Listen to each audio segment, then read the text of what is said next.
अस्सलाम वालेकुम दोस्तों, मैं हूँ रिजवाना खान। आप सब कैसे हो? उम्मीद करती हूँ आप सब ठीक होंगे और मैं भी अल्हम्दुलिल्लाह बिल्कुल ठीक हूँ। तो खुश खबर आपको देनी थी, तो ये खुश खबर यही थी कि चलो अब कुछ यूट्यूब पे अच्छा देखने को मिलेगा। ये चाहूँगी कि बस बहुत हो गया सलमा, अब ये सब टॉपिक बंद कर दो। अब ये सब कुछ वापस से तुम यूट्यूब पे मत लाना। उम्मीद तो यही करती हूँ कि तुम ये सब कुछ नहीं लाओगी। उससे तुम्हारे अकेले के घर में ही नहीं बल्कि हमारे जैसे कितने लोगों के घरों में शांति हो जाएगी। तुम नहीं जानती सलमा कि ये टॉपिक को लेकर मेरे घर में भी कितनी प्रॉब्लम चल रही है। तो मैं यही कहूँगी कि मुझे खुशी इसी बात की है कि ये टॉपिक यहाँ पर बंद हो जाएगा। ना ही तो ये टॉपिक होगा, ना ही तो हम इस पर कुछ बात करेंगे, और ना ही मुझे भी, ना ही तो सितारा पे ऊपर कुछ बात होगी, और ना ही मुझे कुछ जवाब देना पड़ेगा। सितारा का तो खैर आपने कभी नहीं सोचा, लेकिन आपने छोटी सी बच्ची का भी नहीं सोचा। तो जाहिर सी बात है, आपने उसका नहीं सोचा, उसकी बच्चियों का नहीं सोचा, तो कहीं ना कहीं आपकी बच्चियों पे भी बात हुई ना। तो यही मैं कहना चाहती थी कि अगर हम किसी के लिए खड्डा खोदेंगे तो सबसे पहले हम ही उसमें गिरेंगे।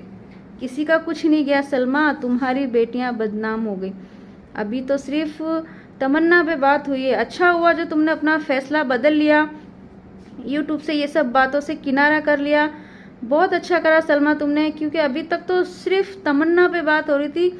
अगर तुम ये सब चीज़ों से बाज नहीं आती, अगर तुम और अपने प्रूफ दिखाने पे आती और कुछ मज़ीद आगे कुछ और स्टेप लेती, तो हो सकता था बात मोना तक भी पहुंच जाती।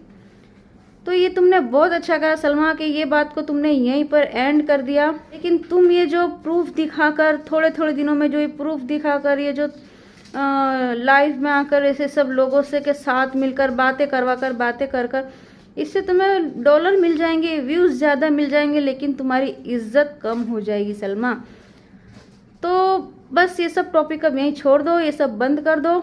अगर तुम्हारे दिल में कुछ है, तुम्हें लगता है अभी भी तुम्हारे दिल में कुछ तसल्ली नहीं हुई है, तो उसे तुम अल्लाह पे छोड़ दो।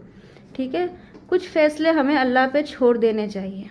तो उम्मीद तो यही है कि अब सलमा ये सब कुछ बंद कर देगी, ये सब कुछ अब वापस नहीं लाएगी। और अगर सितारा के बारे में अगर ये वापस लाएगी तो फिर मजबूरन होकर हमें फिर से जवाब देना पड़ेगा।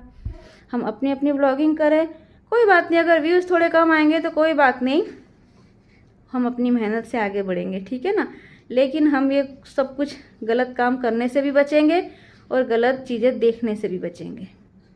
और हाँ, एक बात और कहना चाहूँगी, जो जाहिद भाई है जिनका चैनल है देसी डोज करके, तो आज उन्होंने जो सलमा और सितारा की माँ के लिए जो उन्होंने गाना गाया, तो वो गाना मेरा फेवरेट है।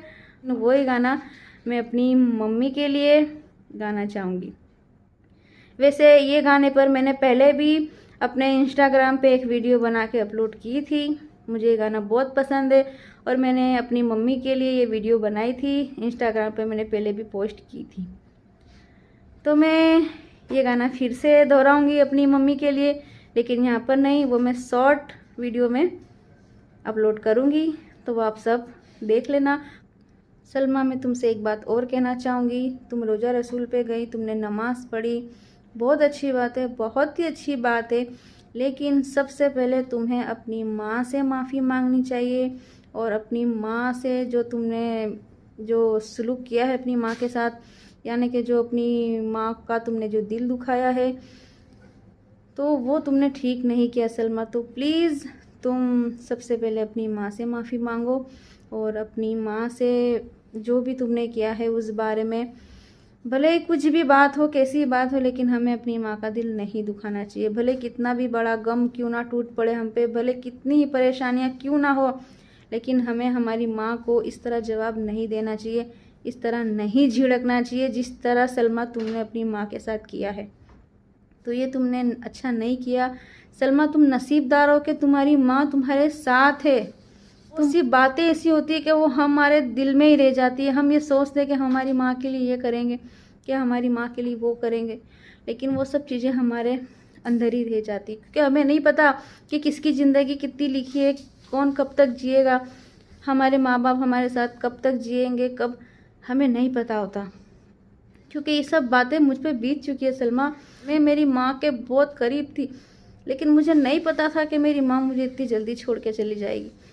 तो मैं तो यही कहूँगी कि जो आज मुझे एहसास होता है कि नहीं, मैंने मेरी माँ के लिए कुछ और थोड़ा कर लिया होता, उनको कुछ और खुशियाँ दे दी होती जो मुझसे बन पाती, तो मुझे अभी तक मलाल रहता है कि मैंने मेरी माँ के लिए कुछ नहीं किया।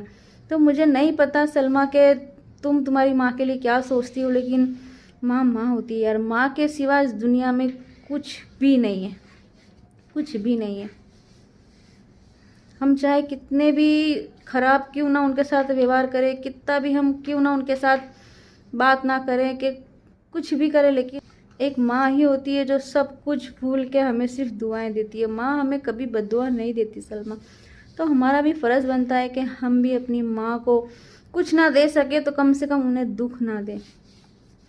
और माँ को दुख तभी होता है जब उसकी औलाद उसके साथ गलत व्यवहार करती है। तो सलमा मैं तुमसे यही कहूँगी, प्लीज़ अपनी माँ का दिल मत दुखाओ, और तुम अपनी माँ से माफ़ी मांग लो, और हो सके तो उन्हें जितना हो सके उसका खुश रखो। दुनिया में हर चीज़ फिर से मिल जाती है, हर चीज़ तुम खरीद सकते हो, हर चीज़ ले सकते हो, लेकिन एक माँ ऐसी होती है जो तुमको कहीं नहीं मिलती, कहीं भी नहीं मिलती। तो सलमा तुम बहुत खुश नसीब हो कि तुम्हारी माँ तुम्हारे साथ है, बहुत खुश नसीब हो तुम, क्योंकि हमारे दिल में तो आज भी मलाल रह गया है कि हमारी माँ हमारे साथ नहीं है।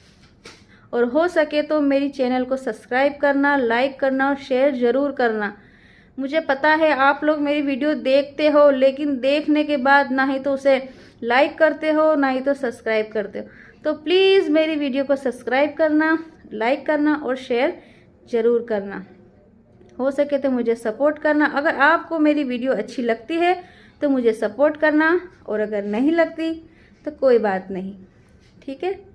बस अब मैं ज़्यादा नहीं बोलूँगी, इसी के साथ अपना व्लॉग का यहीं पर एंड करती हूँ।